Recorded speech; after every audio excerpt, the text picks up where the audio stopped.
Ukateka tinisa tina.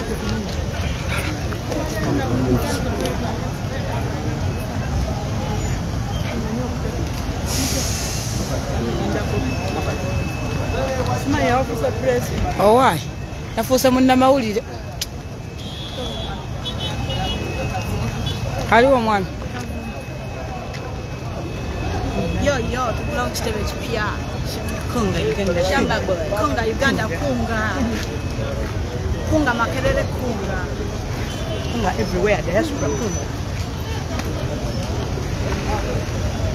Tugulawo ekitebe ekipya kiri wano Kavule. Yeah, ekitebe ekipya kya National Unity Platform. Tegeeza muno ne munna ategeeze munne.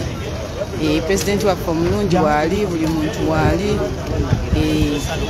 Tugulawo ekitebe ekipya. Ekitebe ekipya kino kye tuli mu kugulawo ekya National Unity Platform.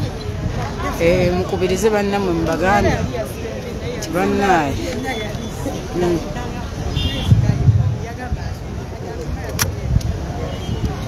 abuuze kama kyatuvuddeyo naye wakyaliyo.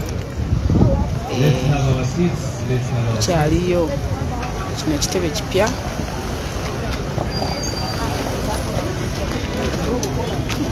Nange abaweereza kambeerage nze mulungi abaweereza.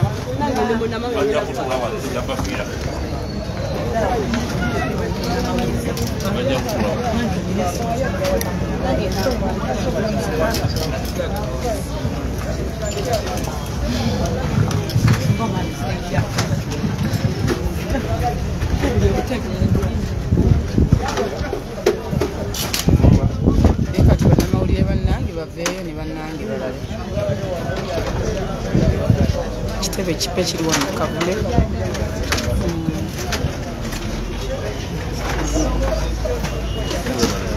Lwaki mbasigulaga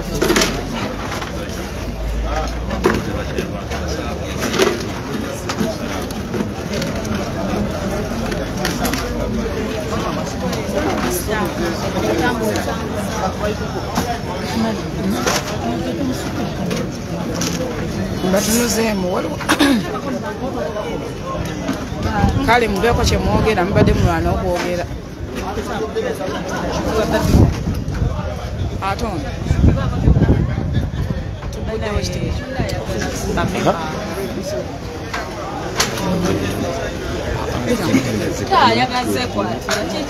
njijja nyina kujja wala kikyoyogera ku kitoyina ampuliriza genda ku YouTube gwa Facebook genda gyeyo link ya YouTube tugenda kukolera ku YouTube ne Facebook ekibiina ekipya unveiling a new place for NUP Makerere Kavule wetuli abamanyi ene kizimbo osobola okutegeerawo wetuli abategeera bagita try change wano wakati mu kibuga NUP empya egenda kufaanana bweti naye mwe Museveni wakufa abaye ekibiina ekipya wekifaanana ono Bobi Wine boys nada simumanyi simulabanga tewali kibiina kya byabufuzi kyali banaye mugende mulabire ku YouTube.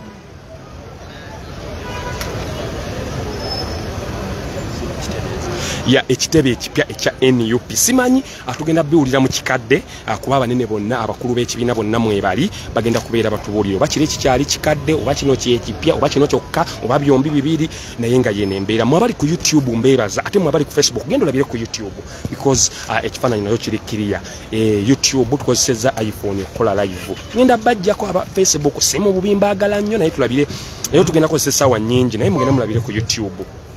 Ekyo kyekitebe ekipya boy ono gwe bayita Bobi Wine the sky is the limit yene embeera walaba wekifaanana bakizimbye mu kakukutu mpozi fa barabadaba style tuba tukimanyi okitegedde nze ndi warabadaba kati naye mmwe yene embeera eriwo kyekino ekitebe wekigenda ofa kyakalina mujje musaleeko boy yene embeera eriwo sawa zino ali ku YouTube nkwebaza ali ku Facebook gwate nkwebaza ali ku YouTube nkwebaza nnyo kubanga ku Facebook network wevaako siddako data wagwako siddako mba wa YouTube namulodinze full time wa YouTube ajudde owa YouTube ajjudde.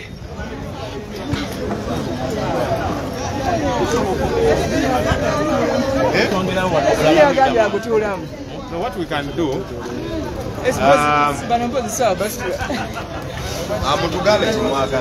no, we'll Nusimabega actually is more space for this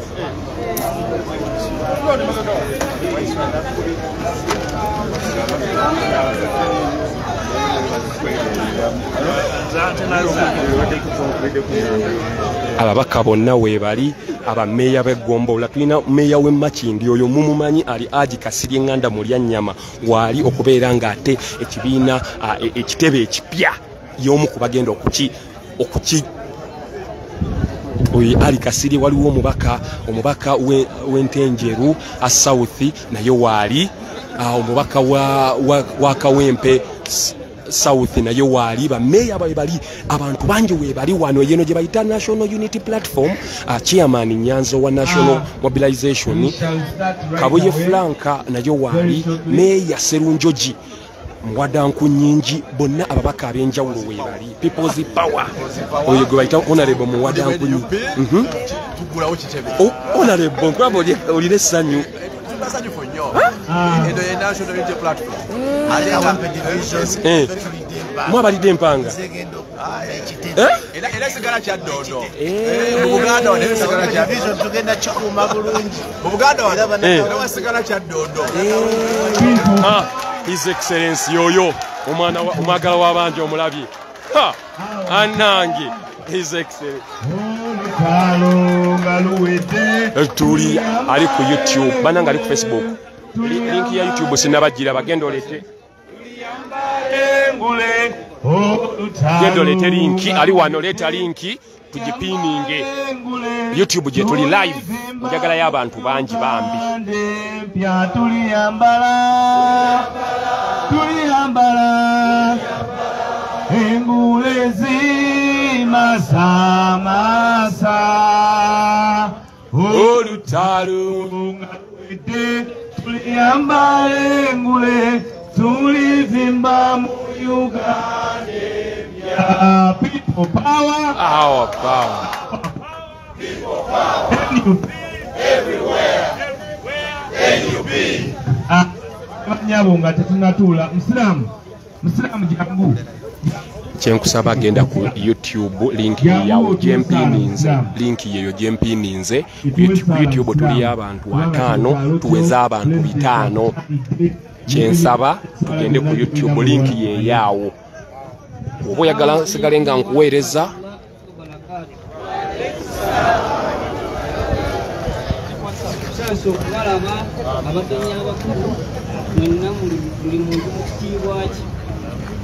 Kusaba Allah yatonda eggulu n'ensi akkirize kyonna tugenda okuteesaako kiyitemu bulungi. A'uuzu billahi mina shaitani rajim. Bismillahi rahmani rahim. Alhamdulillahi rabbil alamin. Ar-rahmani rahim. Maliki yaumiddin. Iyyaka na'budu wa iyyaka nasta'in. Ihdinas siratal mustaqim. Siratal ladzina an'amta 'alaihim ghairil maghdubi 'alaihim waladdallin. Amin. Sawa Mwenyezi Mungu atukirize era tuwe obukuumi n'obuwanguzi. Assalamu alaikum wa rahmatullahi wa barakatuh. Wa alaikum salam banange abali kuno YouTube kituufu egaba sente oba oyina nnaku oba oyina fitina wamma mugende mulalireeyo ate ngenda ku blockinga si mu bubi. Jangu uteke musala yaffe. Kyenkusaba ali wano genda olabire ku YouTube, Facebook eno ebyaddala njagala nnyo naye byokka abadde atambikooye. Tugenda tulabire ku YouTube mukama wali sasani batandika okusasula alhamdulillah naye nkoyo okubeera nti okaaba data abantu bakuyita nti osabiriza kumbe ate nga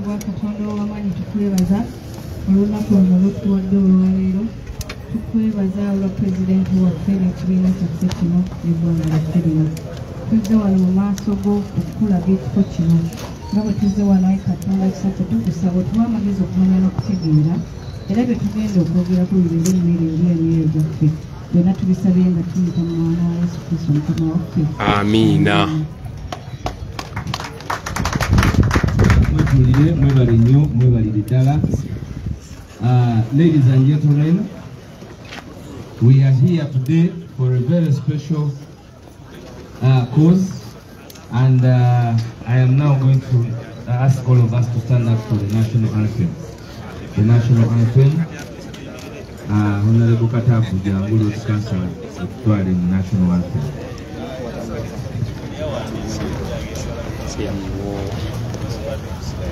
Oh, Uganda, make order, oh, weary of future in thy house, united, free, for liberty, together we always stand. Thank you very much. Without wasting any time, you can please have your seats. I want to thank all of you who are here with us, the honorable members of parliament, in your different capacities. You're most welcome. Our mayors, you're most welcome. The mayors of Kampala, that make up Kampala city, you're most welcome. Byonna mbiraba comments nziraba naye tuli Makerere Kavule nga wakayita mu junction olaba ku kyakyo bayani oyo kakani baba mitani oyo mweyo junction n'otambula kati n'engadda ebwayise awo ekibi awo Makerere Kavule we tuli ekibiina ekipya we headquarter empya weeri. And indeed it looks so, and I'm not going to be saying a lot of words, but I'm only going to invite my boss, the party spokesperson, the chairman of COSASE, to please come and take up from where I have started. My duty was just to make sure that we are looking this good. Are we looking good? Mwebali mwenna abali ku YouTube, YouTube tuli abantu 7 bane twandigenze ne twongera okulabira ku koze kifaananyi kirikiriya nze siina buzibu wenkugamba nti ngenda ajjejjako because no one is paying you okikola lwa kwagala tewali akugaana. Nasikia mtu Afrika Mashariki ni lugha ya nani? Ni lugha ya Kiswahili. Olulala mwagala njogere beruliwa akomao. God is good all the time. And all the time. God is good, and that is His nature. Wow. The Lord is indeed good. Today is a beautiful day. A beautiful day for us to celebrate. A beautiful day for us to behold new things that the Lord is doing in our lives as a political party. We want to welcome all our leaders. Mr. President, you are welcome. Thank you for convening us here, sir. I want to take note again of our leaders who are here. Let me request members of parliament in this place kindly stand.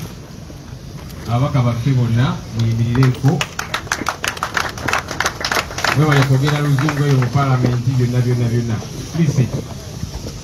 Let me request our mayors. Mayors, kindly stand.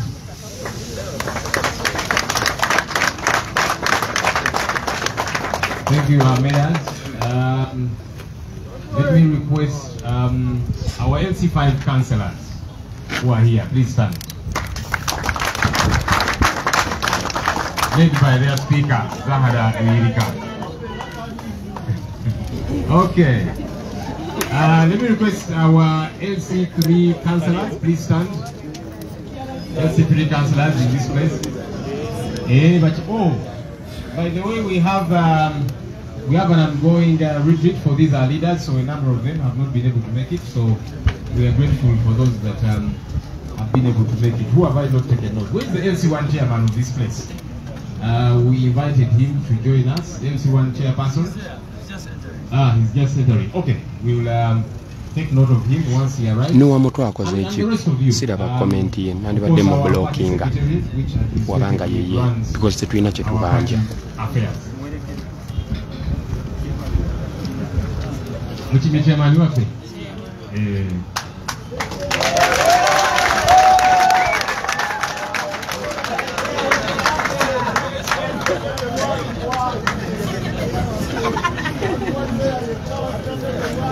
Chairman w'ekitundu tusanyuse nnyo nnyini okulaba. Chairman amaanyi nga wulira mu bantu. Amaanyi g'abantu galina. Weyanziza. All right, I'll say a few things. In English, translate them into Uganda quickly, and then I'll invite political leaders. The National Unity Platform, as you remember, started out as the People Power Movement. Ezeeko YouTube, ezeeko Facebook, make a contribution to the betterment of our country. And there's a lot that we have been through as a movement, as a political party thus far. You remember when we set out, we had our offices and still do.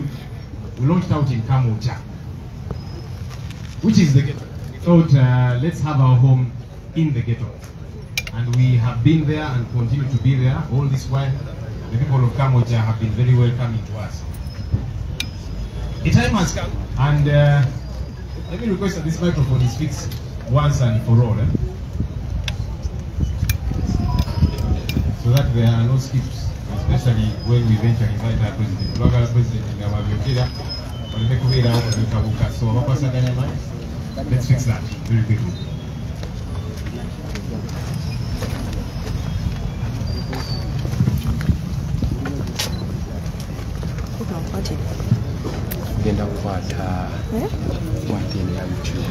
All right, so we have over time realized that Kamocha has become too small for us. As a political party, we have continuously grown, we continue to grow, and the space at Kamocha has become small. Yes, I'm pretty Many times we realize when we want to have big functions, we inconvenience our president to allow us to use his home, because it has an expansive compound. We thought we should not continue to disturb him. We are a political party, and we thought we should have a much bigger home. And so, we have over time been able to establish this place, and we have acquired this place as a political party.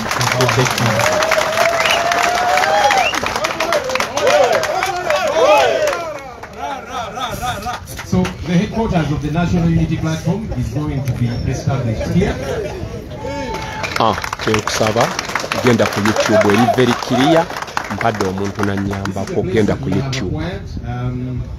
Over a period of time, there are 3 plots in this place. There were houses here.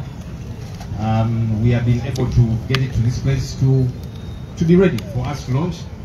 We intend to expand on this end, and so after about a week or so, when you return, you realize that it has grown bigger because we want to expand, and we are in that process to make sure it is even a lot bigger for us to be able to have our headquarters here and for our different functions.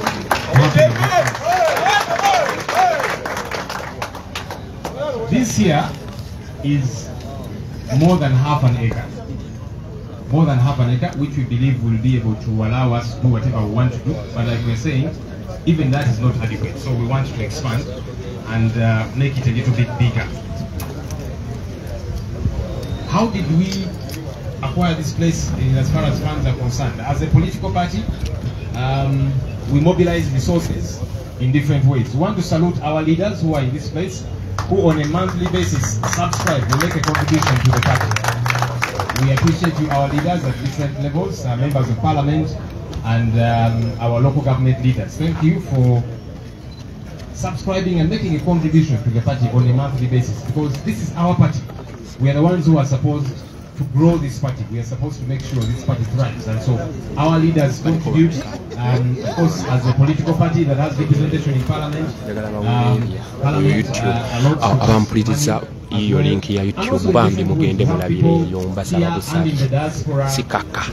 Every once in a while they say, I want to make a contribution to my party, and they do.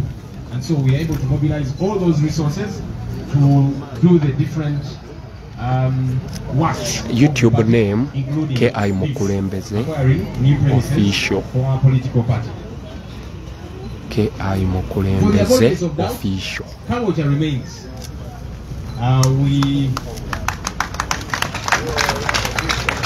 We are not running away from Kamocha for any reason. We want to appreciate our president. Our president gave us Kamucha. It's his property, but he said, look, as my contribution to the struggle, I have given this place to the struggle, and we have continued to use it all this while. It may not continue to be our headquarters, however, it will continue to be a place that we shall use as the National Unity Platform for different things. You know, so we have future plans to make it perhaps a training center for our young people, for different NUP activities. And so Kamucha remains. We are not leaving Kamucha. We are only moving our headquarters to a much bigger place. But link ya YouTube. This that we are doing here, we want to do in different parts of the country.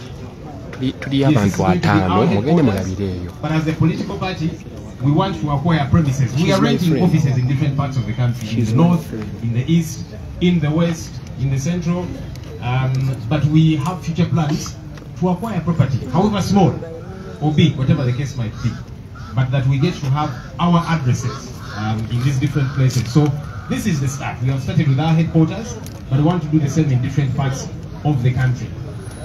An address is important for a struggle like the one we are involved in. Some might think, but wait a minute, why are you spending lots of money to acquire property? Property here is quite expensive. As you can imagine, we are by the road and so on. But we think it's important to acquire this property and in different parts of the country, to have an address for us, to advance the struggle. You know, we must have these premises, abali ku YouTube mbebaza ke ayi mukulembeze official tuwezezza abantu 7 tugende tuweze 2 the regime intimidates our landlords. Mbasaba And so even when you have paid rent for about 6 months, you get a letter from the landlord saying, look, I am sorry, I want to use my place. I've given you 2 weeks, please vacate this place. We don't want to continue living like that. So we want to do this in different parts of the country as well. Places that we shall call home. That when we go to the north, when our president and the rest of the team go to the north, we have a home in the north. We must have a home in the west. We must have a home in the east and here too. So it's very important that we get to do that. We are going to start building soon in this very place. So today we are here to do the groundbreaking led by our president, and we have an architectural plan that we are going to show you, the photographic pictures that show you the photographic impression of the building, the structure that we want to have here for our headquarters, different offices, rooms for different activities. It's going to be an amazing place. You will love it as your headquarters.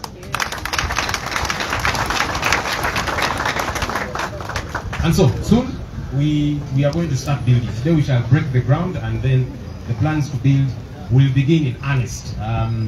So that soon and very soon we come and we occupy our premises properly as our headquarters. So pray for us as we keep making these things happen. I want to very quickly say what I've said in English, in Uganda, and then I invite colleague leaders. Olunaku lwa leero lwa ssanyu era twebaza Katonda olw'olunaku luno tululindiridde nno okutuuka ku kino. National Unity Platform mujjukira engeri gye twatandika nga People Power Movement ng'ekisinde, era ne tutandikira wali e Kamwokya. Ekiseera kituuse Kamwokya n'ebeera nfunda, kubanga ng'ekibiina tugeze. Sister wange nkulabyeko Nannono Mariam my sis. Kamwokya tekikyamala era kivudde mulaba ensangi zino nga tulina activities ez'enjawulo. Tugenda ne tutawaanya pulezidenti waffe n'atwazikako Magere kubanga compound nene, ne tuteeka activities zaffe eyo. Naye tugamba nti nedda kakati tukuze, tuli kibiina era nga kikulu ne tubeera n'amaka agaffe nga manene bulungi, nga magazi bulungi, nga tusobola okukolerawo buli kimu kitwali agadde okukola. So ekifo kino twakifunye nga headquarters za National Unity Platform zigenda kudda wano we tuli olunaku lwa leero. Era abakawempe mwe mulidde empanga basirizu. Twagala okwebaza abatuuze b'e Kawempe olw'okutwanyiriza. Era ekifo kyammwe kino, kifo kyammwe kya pulezidenti kyaffe ffenna ffenna, ekifo kyaffe kino tukikume bulungi. Temukkiriza muntu yenna yenna kwetantala wano. Naye tubawulira nti bajjanga basaalimbira muno, tetubikiriza ekifo kyaffe kino tukikume bulungi. Pulezidenti abalinamu nnyo essuubi nti ekifo kyaffe kino tujja kukikuuma ng'abatuuze bannakawa. So ekifo kino kijja tuyamba okukwasaganya ensonga ez'enjawulo. Ekifo kino kigazi bulungi era nga kisukkako ku kitundu kya eka, half an acre. Ekifo kino wetuli era nga twagala naggaziwamuko sayidi eno era mu nnaku ezitali za wala nnyo mujja kuba mukomawo wano mulabe nga ate tweyongeddeyo ku sayidi eri tulabe nga kikaziwira ddala tusobole okukwasaganya netwagala okukwasaganya. Twagala okwebaza abakulembeze baffe buli omu eyeetabye mu nsonga eno kubanga kakasa mujja buuza nti awantu wano wabuseere wali ku luguudo ukikoze mutya. Yes, era waliddewo ssente eziwerera ddala ate nga ng'ekibiina tukyateeka mu kubanga bwe mbagambye nti tukyeyongerayo sayidi eno. Njagala okwebaza abakulembeze baffe abaka ba paalamenti n'abakulembeze baffe mu local governments buli mwezi bawaayo akasente eri ekibiina ne katuyamba okuddukanya emirimu gy'ekibiina. Era ng'ekibiina Parliament nayo tufuna ssente ng'ekibiina kirina ababaka abanyampi bafa zituyamba okuddukanya emirimu gyaffe ng'ekibiina n'okufuna ebifo nga bino. Era ffe ng'ekibiina tuli accountable bulungi. Omanyi nti Parliament nina akakiiko k'enkulembera akakosasi tukwata agabbi. Omanyi mu ggwanga lyaffe tulina ababbi n'agabbi. Omubbi ono bambi abbye kasimu, abbye enkoko naki, naye oli bw'abanga abba buwumbi na buwumbi ogwo gubeera gubbi gukondo tuli eyo tugakwata. So tulondoola sente zino, so ffe ng'ekibiina ky'ebyobufuzi tuli accountable bulungi era accounts zaffe byonna ebiwandiiko tubiteekayo eri akakiiko k'ebyokulonda kubanga katulondoola ate ne auditor general atulondoola bulungi. So byonna bazze babitunulamu ebitabo byaffe era bajja kuddamu bitunulamu okukakasa kubanga tulina okulaga ekifaananyi ekirungi, tulina okubeera accountable. So ensonga eyo tugikwasaganya bulungi. Ekifo kyaffe ekya Kamwokya kikyaliwo bannange, saagala mutye nti ate Kamwokya tudduseeyo. Twagala okwebaza ow'ekitiibwa ennyo pulezidenti waffe Kyagulanyi Ssentamu Robert. Oyo nga ye Ssentamu Robert Kyagulanyi. Ekifo ekyo kifo kiki munnaye naye yagamba nti nange kangate ku struggle mugende ku YouTube yaddala 1 hour Facebook ogenda banjijjako si mu bubi mbagala. Kota zaffe kati zigenda kujja mu kifo kino Kamwokya egenda sigala nga yaffe era tulina enteekateeka gye bujjako awo nga tumaze kujja wano Kamwokya tujja kolerayo activities ez'enjawulo. Tusuubira buli awo gifuula training center, abavubuka abaffe abagala okukwasaganya kino nga kiri ne activities ez'enjawulo ez'ekibiina. So Kamwokya ekyali yaffe kubanga pulezidenti yagiwaayo eri struggle. Oyo Kyagulanyi Ssentamu Robert. Tugenda tandika okuzimba ekifo kino era tugenda balaga ebifaananyi eby'ekizimbe kitugenda okuteeka wano. Bana ekigenda kubanga kyakabi abanyampi bafa, abanyampi bakufa. So olunaku lwaleero pulezidenti waffe agenda kutongoza ekizimbe kyaffe mulabe nga bwe kigenda okufaanana kyetuyita ground breaking. Then okuzimba kutandike tulabe nga ekizimbe kyaffe kyambuka kubanga etali awala nnyo tulabe nga tukiyingira tutandika okukwasaganya emirimu gyaffe ng'ekibiina kya National Unity Platform.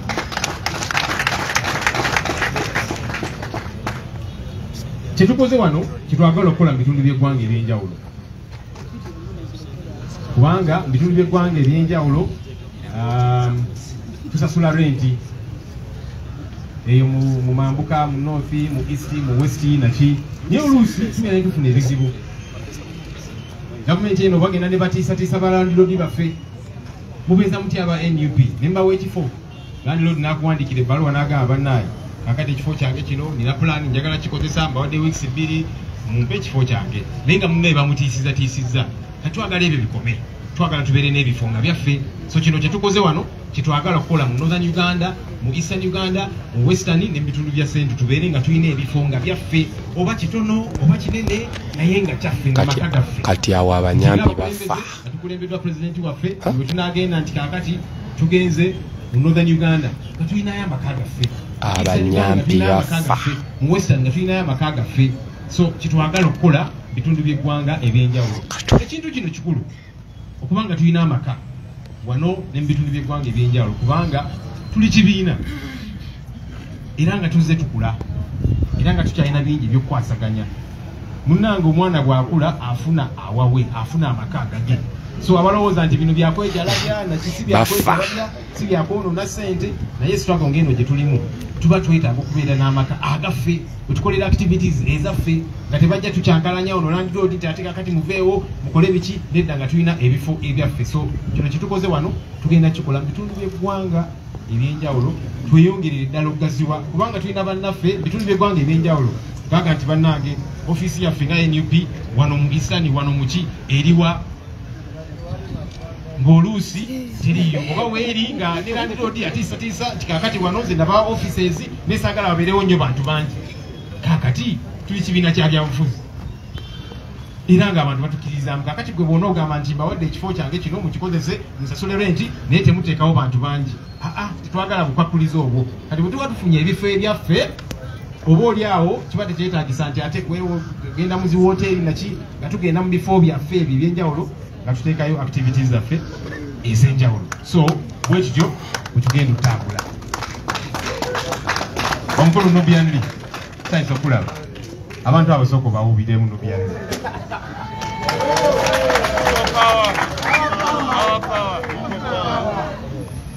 kale munzikirize ekigambo kunga mukimanyi mukiwulira kunga Uganda kunga kunga Kawempe kunga kunga NUP kunga kunga Kyagulanyi kunga ngenda kusaba chairman waffe ow'ekitundu kino sebo chairman jangu otubuuzeeko mu ddakiika emu mwebale otwanirize bulungi mu butongole kwano NUP eyina efunye oba yaguze abanyampi muli bakufa NUP yaguze ekitebe ettaka wegenda okuzimba ekitebe ekirala ekyekamu kyakigenda sigalayo naye kyakubeera nti si mwe rabadagba style nga mpulira Muzeyi Nyanzi simumanyi naye obalamba style simanyi bulungi tetupiira mutawaana era tusanyusa okubalaba naye nga mutubuulirako tetuba tutubuulira ayita wano mu nzikiza akola bwata ne bakubuuza nga ne ansa tolina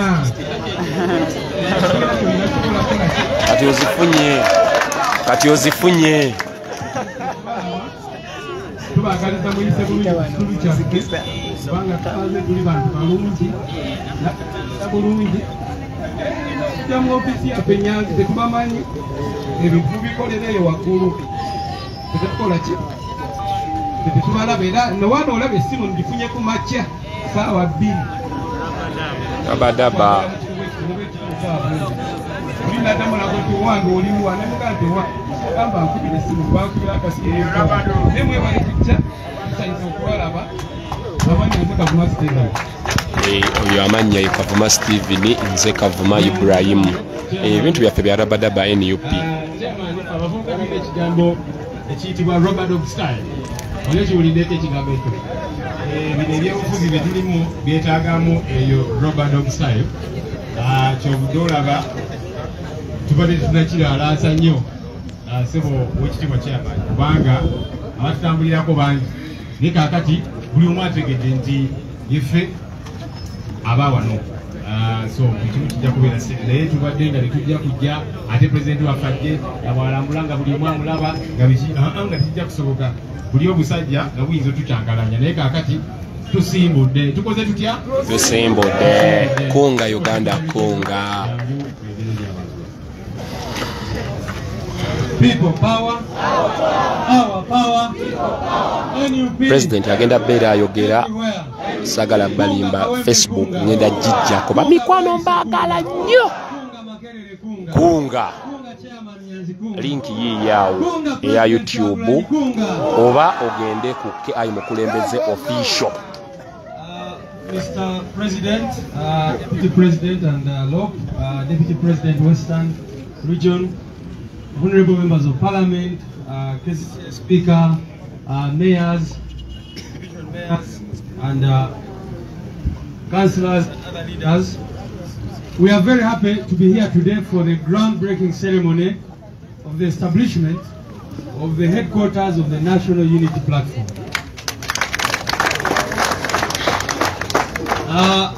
I think I should begin by explaining what the area chairman just said. You know, NUP has always done things in a rubber-dub style, but while making sure that we comply with every law or every legal requirement. Because indeed, you all know the persecution we go through. So like we woke up one day and we announced that now we have a political wing called NUP. That is the same way we have done this. And that is the same way we'll wake up one day and you'll find us in State House leading this country. Awo je bayita rubber style. Inakulumu bajja twekengera mu State House. We are able to beat the intelligence system of Museveni and his people and do our things, only for them to realize that we have already acquired such a beautiful and big space in the heart of the ghetto. I will emphasize once again that we could have gotten land in Kololo, we could have gotten land in Nakasero, but we decided to come to Waise, to Kawempe, so that we do not lose our identity. Our president is one who will explain whether it is Makerere or Waise, but whatever the case, this is a ghetto, as you can all see the neighboring places. Now, I'll just say a few things, especially for the benefit of the people watching us out there. There are many Ugandans who often ask us about accountability, but we believe more that accountability can be given through actions. The actions that we take are not just in words. Because I can come here and read figures, say many things, but the most important thing are the actions we take. And therefore, I want to quickly go through some of the achievements NUP has been able to achieve this past financial year, this being one of them. We have 8 departments in NUP, and under the Finance and Administration Department, we have been able to establish 10 regional offices. We have an office in Gulu for Acholi sub-region, Lira for Lango sub-region, Barara for Ankole sub-region, Hoima for Bunyoro sub-region, Busia for Bukedi, Mbale for Bugisu, Fort Portu for Toro, Kasese for Renzori, Soroti for Teso, and Jinja for Busoga. Now this is in addition to the many other offices we have across the country, some of which are established by members of parliament and other leaders. This financial year we shall proceed to open up other sub-regional offices in West Nile, in Chigezi, Karamoja, Sebe, Greater Mubende, Greater Masaka, Mabida, Stretch, Greater Luwero, PG, etc. We are grateful to our MPs and other leaders who maintain district or constituency offices. Secondly, under that department, we have continued to facilitate the work of the NUP Secretariat, facilitate meetings, invest in branding, etc. etc. We have also, ladies and gentlemen, been able to purchase movable assets, such as vehicles, some of which are here. Drones, some of the drones you're seeing here do not belong to SFC or whatever. Some of those are actually our vehicles, super customs and others that you see here. And we are going to brand them so that you don't ban them. We have also, very importantly, bought this land, which is a great achievement in the life of every political party or movement. We are grateful to our President, Honorable His Excellency Chagulanyi Robert, for giving us, for the past 4 years, his premises in Kamocha, which we have used free of charge. I want to emphasize that. But we have never paid any single money to be able to use our offices in Kamocha. The president gave us that property and we have been using it initially only as people power, now as people power NUP, and we have not paid any money. And like Honorable Senyo said, the president has allowed that even after we have built here, the property in Kamocha will still be available to the party, which we hope to transform into a training center for our leaders and activists. Number 2, welfare department. Under the welfare department, ladies and gentlemen, from January 2021 up to now, we have supported over 6,000 victims of torture, unlawful detention, and families of missing persons. Although majority of the cases were in Central Region, we had 1,138 victims who were from other regions of Uganda. This welfare included medical expenses, support to families, support towards education, etc., etc. And we have continued also under welfare to stand with comrades who are bereaved and also in other kinds of trouble in order to build the spirit of comradeship. Under mobilization and coordination, what have we achieved? Our chairman Nyanzi is here as head of mobilization. He can attest to mtu wa watu first to India no bila kama. Kunga waise kunga. Kunga. Kunga waise kunga. Kunga. Kunga Uganda kunga. Kunga. Kunga chakula ni kunga.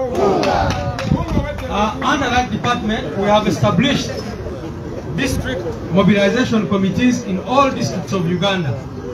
We now have Kunga committees in all districts.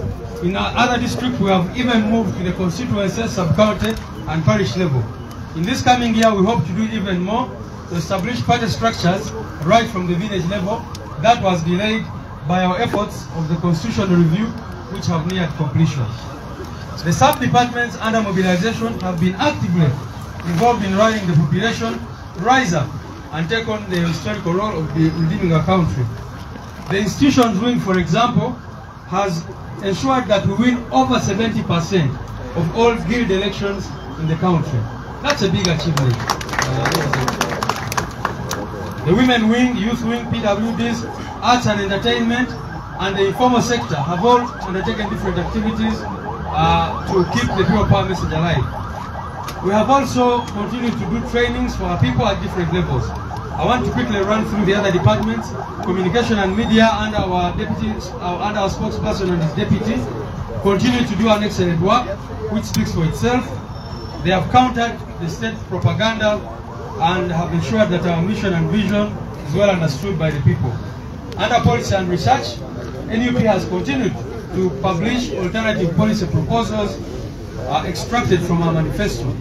We have spoken about the state of economy, healthcare, education, and we have also made proposals on how to push our country into a middle-income country, not General Museveni waking up and announcing that now he's in middle-income status when he's actually not. Internally, we have designed different internal management policies for the party, including the constitutional review process, the code of conduct, sexual harassment policy, finance policy, procurement policy, human resource policy, etc. In the coming days, our National Executive Committee will sit to discuss these draft policies and pass them. Then they will be made available to the public. Our Election Management Committee has identified, recruited and trained registrars in every constituency of Uganda, and we have continued to participate in elections and by elections as they come forth. The Legal Department continues to advise and represent the party on several matters. In this 1 year alone, our lawyers have represented over 800 illegally detained comrades, and in some cases, 5 cases against torture and other illegalities. Some of these were in groups. You find that there are 100 people on the same charge, and the lawyers are there. That's what it is. We have supported numerous comrades with bail fees and assisted them, candidates who lodged election petition appeals. And finally, on our international front, we have continued to engage the Ugandan diaspora in order to appreciate them and continue encouraging them to continue with the efforts to resist the dictatorship. We also have continued, especially through different conferences, engagements, and international platforms, so that the Ugandan case is given the attention it deserves. So this is a brief report of what we've been able to achieve this year. As we launch this land here, we thought we should talk to our people so that they understand that we actually are accountable. Some people, I think, assume that when parties get money, Live some people on sit YouTube. and share it. No, that's not what we do in NUP. We make sure that every single coin is put the right use, because that is not any individual's money. That money belongs to the public, to the members of the party, and that is why we are making this accountability. Thank you so much. Tugenze ku YouTube.